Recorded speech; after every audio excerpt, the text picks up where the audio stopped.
Bonjour à tous, je suis ravi car j'ai à mes côtés aujourd'hui l'un des plus grands auteurs, compositeurs, interprètes de la chanson française. Merci Yves Duteil de participer à Hit Story. Merci beaucoup, merci à vous. Alors on va parler aujourd'hui de la magnifique chanson que vous nous offrez en 1985, La langue de chez nous. C'est un véritable réquisitoire pour la protection de notre culture et de notre langue. Je dirais que plus qu'un réquisitoire, c'est une plaidoirie. Parce que ça n'est contre rien. C'est surtout pour la langue française. Et tout est parti d'une conversation avec Félix Leclerc. J'ai eu la chance de rencontrer Félix Leclerc chez lui, à l'île d'Orléans. La rencontre s'est passée le plus simplement du monde. On a passé l'après-midi ensemble, à discuter. Il m'a expliqué son combat pour la langue française et la culture française dans un Québec qui était à l'époque envahi par l'anglophonie et gouverné par l'anglophonie. Et la colère de tous ces francophones, de ces 95% de francophones, qui étaient obligés de se plier en fait à l'anglais dans tous les domaines, y compris chez les commerçants, où les commerçants faisaient semblant de ne pas parler français pour obliger les francophones à parler anglais. Donc on était dans une situation extrêmement d'une forme de violence culturelle qui était assez contraignante pour les francophones. Et Félix Leclerc, qui était un homme paisible, est devenu une sorte de combattant en fait de cette cause. Et il me parlait, plus j'étais fasciné par ce côté combattant. Pour moi, c'était un poète et j'ai découvert un soldat. Et alors pour accompagner le texte, au départ, je crois que vous aviez composé une musique assez douce, trop douce peut-être. Vous savez ça? Oui, oui, tout à fait, c'est vrai. Une musique qui, en fait, est devenue une autre chanson après, mais qui n'était pas forcément aussi, je dirais, portante que le texte lui-même. Le texte avait tendance à s'envoler et la musique n'avait pas cette qualité d'envol. Et donc j'ai remis ma musique au placard et je me suis remis au travail et j'ai fait la musique qu'on connaît aujourd'hui. Mais c'est vrai que il fallait qu'il y ait quelque chose de plus fort pour porter ces mots-là. Et je crois que vous l'avez fait découvrir en avant-première justement à Félix Leclerc en 1984. Alors c'est ça, on est parti en tournée au Québec et je venais de finir la chanson mais je ne l'avais pas encore enregistrée. Je me suis dit, il faut vraiment que je la termine pour l'offrir au public québécois en primeur. Et quand on est arrivé au Québec, la première chose qu'on a faite, c'est d'aller chez Félix et de la lui chanter. Comme ça, guitare-voix, en avant-première. Et j'ai vu Félix Leclerc pleurer. Et c'était un moment extraordinaire où Félix m'a dit, il y a juste une petite chose qui manque à mon avis, c'est peut-être un pont entre la France et le Québec dans cette chanson. Et j'ai dit, bah oui, qu'est-ce qu'on peut faire? Il me dit, vous dites au début, et de l'île d'Orléans, et du Mont-Saint-Michel jusqu'à la Contrescarpe, en écoutant chanter les gens de ce pays, on dirait que le vent s'est pris dans une harpe et qu'il en a gardé toutes les harmonies.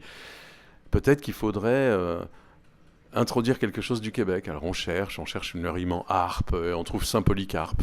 Saint-Polycarpe, c'est un petit village au Québec. Je dis ok, c'est bien. Et donc la fin de la chanson est devenue et du Mont-Saint-Michel jusqu'à Saint-Polycarpe en écoutant chanter les gens de ce pays. Et là, on dirait que le vent s'est pris dans une harpe et qu'il a composé toute une symphonie. Et le soir, au théâtre, j'ai chanté cette version-là. Et donc les gens étaient debout, c'était extraordinaire. Un moment incroyable de ma carrière, un moment dont je me souviendrai toute mon existence parce que cet instant de silence qui a suivi la fin de la chanson était assez incroyable, suivi d'une ovation debout qui n'arrêtait plus. Et on était complètement, nous, dans l'émotion. Et puis après, j'ai réfléchi à ce qu'on pourrait faire, parce que je me disais, les gens en France ne connaissent pas Saint-Polycarpe, ou il y a un Saint-Polycarpe en France qui est tout petit. Les gens vont toujours me demander, mais pourquoi Saint-Polycarpe? Et je me suis dit, mais pourquoi ne pas changer pour un endroit symbolique du Québec qui serait l'île d'Orléans? L'île d'Orléans, c'est là où habite Félix Leclerc, et ça pourrait être très très beau de dire, et de l'île d'Orléans jusqu'à la Contrescarpe, en écoutant chanter les gens de ce pays, en pensant à Félix, en pensant à mes débuts, puisque j'ai commencé moi à chanter place de la Contrescarpe, dans les bistrots, dans les restaurants, je faisais la manche. Donc ça avait du sens. Et du coup, tous les Québécois m'ont écrit après en me disant « Mais c'est quoi la Contrescarpe ?» Et je me suis senti obligé d'expliquer que la Contrescarpe, c'était une place à Paris où je faisais la manche et que c'était pour ça qu'on retrouvait cet endroit dans la chanson. C'est une chanson qui est riche en métaphores. Oui, en images, en symboles, le vent qui porte une culture comme un pollen pour germer ailleurs, fleurir ailleurs, et puis cette culture française, francophone qui est aussi au Québec comme un volcan qui bouillonne, qui est de la lave en fusion et qui a une chaleur énorme. Tous ces mots qui sont porteurs d'une histoire, porteurs d'une culture, d'une civilisation, d'une francophonie. Et puis la chanson est devenue une sorte d'hymne des francophones un peu partout dans le monde. Et c'est la chanson qu'on a retrouvée en ouverture et en clôture des sommets francophones. Voilà, j'aurais jamais imaginé que j'allais pouvoir écrire en fait une chanson qui soit un hymne à la langue française, un hymne à la culture francophone. C'est un classique de votre répertoire, vous la jouez chaque fois sur scène, non? Ah oui, je ne peux pas ne pas chanter cette chanson, c'est impossible. Et effectivement, c'est devenu une des chansons phares du spectacle. Ce qu'on entend là derrière, vous inquiétez pas, c'est du café qui est en train de se faire. Tout simplement. Alors, on va parler un petit peu de votre actualité. Yves Dutheil, donc il y a un an jour pour jour, vous avez sorti donc un nouvel album, Respect. Il est né d'un besoin en fait d'exprimer des sentiments multiples. Oui, en fait, j'avais commencé à écrire, disant bon, je vais tranquillement écrire un album, et puis les attentats sont arrivés, et puis on a traversé cette période à la fois d'incertitude, d'angoisse, de peur, de violence, de barbarie. Et puis, la population de Paris s'est sentie portée à se rassembler. Et on s'est retrouvé dans la rue 1,5 million de passants qui n'étaient plus passants parce que ça ne bougeait plus tellement il y avait de monde. On ne pouvait même plus défiler. C'était une manifestation qui est devenue immobile. Et elle exprimait quelque chose d'indicible, quelque chose qu'il est très difficile d'expliquer avec des mots.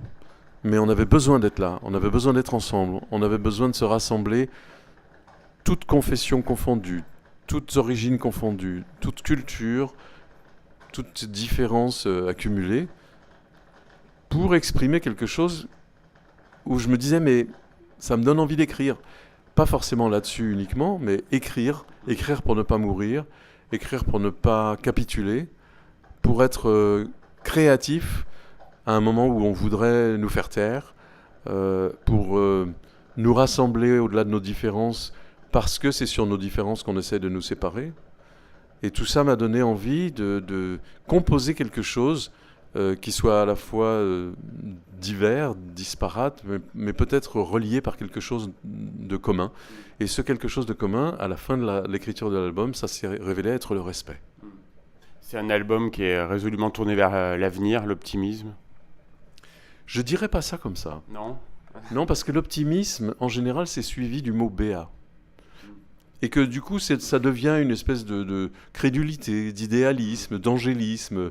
On est au pays des bisounours, on va donner de l'amour. Et ma première idée, c'était d'appeler cet album Armée d'amour, parce que c'est le titre d'une chanson. Mais je me suis dit, ce mot-là va gâcher la sauce.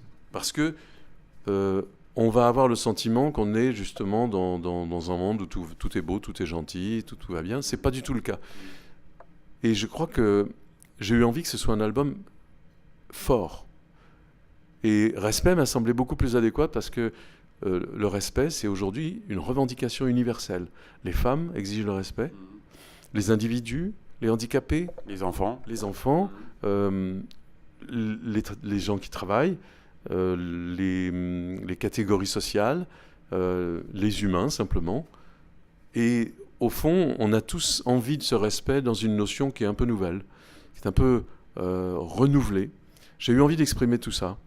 Et cette tolérance qui n'exige pas qu'on tolère tout, mais qu'on devienne tolérants les uns envers les autres, parce que la tolérance, c'est justement quand il y a une difficulté à se comprendre, c'est justement quand il y a un désaccord, quand il y a quelque chose qui ne colle pas, il faut ouvrir son cœur, son esprit et discuter, parler, se regarder. Le mot respect a une signification particulière. C'est un second regard. Aspect, respect, c'est regarder à nouveau. Et quand on regarde les gens avec une deuxième opportunité de juger, on ne les voit pas pareil. Et voilà pourquoi je pense que le respect, c'est non seulement une déférence, non seulement une admiration, mais c'est aussi une forme de relation humaine que j'aime bien. Alors, Yves Dutheil, heureux d'être là à Châtel-Guyon ce soir dans ce merveilleux théâtre. Qu'est-ce que vous réservez au public ? Le meilleur, bien sûr. Le meilleur parce qu'on a beaucoup travaillé sur ce spectacle et qu'on est arrivé à une formule très acoustique, très intimiste et néanmoins très élaborée, où la musique a une très grande place parce que nous sommes 4 sur scène, je suis au piano et à la guitare, il y a un percussionniste de grand talent, David Mirandon, il y a un contrebassiste qui joue aussi merveilleusement bien, Gilles Biotto, puis il y a un violoncelliste solo qui joue des partitions, c'est Philippe Nadal, qui joue des partitions magnifiques, qu'on a toujours un énorme plaisir à jouer ensemble.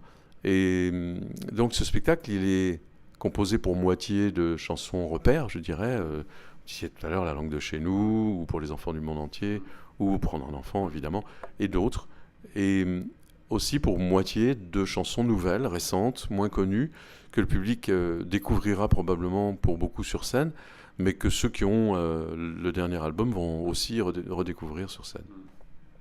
Alors à côté du Yves Dutheil, auteur, compositeur, interprète, il y a le Yves Dutheil, écrivain. Est-ce que vous avez des envies après la petite musique du silence et si la clé était ailleurs dans les prochaines semaines ? Oui, je suis en train de partir sur une nouvelle idée, mais comme d'habitude, je pars un peu à l'aventure, donc je ne pourrai pas vous dire exactement ce qu'il va y avoir dans ce livre. Ce sera un chemin, certainement, mais un chemin dont j'ignore encore, moi, le contenu, parce que je suis en train de démarrer, je suis au premier pas. Donc oui, il y aura un livre bientôt. On peut dire que vous êtes un artiste en relation directe avec vos fans, notamment grâce aux outils numériques. Ça, c'est très important pour vous. Vous avez été un peu pionnier en la matière. Oui, c'est vrai. On a eu un site quand il n'y en avait pas encore beaucoup. On a transformé ce site en blog dans la fin des années 90.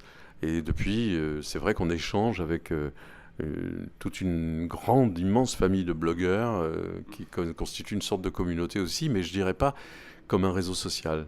Parce que autant les articles du blog voyagent sur Facebook, sur Twitter, sur les réseaux sociaux en général, autant je les compose comme vraiment une véritable écriture. C'est-à-dire, c'est pas 140 caractères, c'est vraiment un grand article en général avec des photos que je fais ou que j'essaie de faire en rapport avec le propos. Donc c'est vraiment un échange très en profondeur et j'espère un peu en altitude. Alors Yves Dutheil, vous poursuivez votre route tranquillement en artisan de la chanson. Qu'est-ce qu'on peut vous souhaiter dans les prochaines semaines, dans les prochains mois ? Écoutez, je souhaite aujourd'hui que les choses s'apaisent dans notre pays. Donc c'est ce qu'on pourrait se souhaiter de meilleur les uns aux autres et que le dialogue s'établisse, qu'on commence à discuter vraiment de tout ce qui pourrait changer dans notre pays pour que les choses qui effectivement doivent être améliorées puissent l'être et qu'on ne perde pas tout au passage, qu'on ne confonde pas tout. Voilà. Et donc je souhaite à tout le monde une année paisible, une année riche, une année de progrès et d'ouverture et de tolérance. Et sur ces bonnes paroles, on va se quitter. En tout cas, c'était un plaisir de vous rencontrer, Yves Dutheil, et j'espère qu'on se reverra pour l'histoire d'une autre chanson, vu que vous en avez énormément. Merci beaucoup, puis merci de votre accueil et puis de l'accueil de Châtel-Guyon aujourd'hui.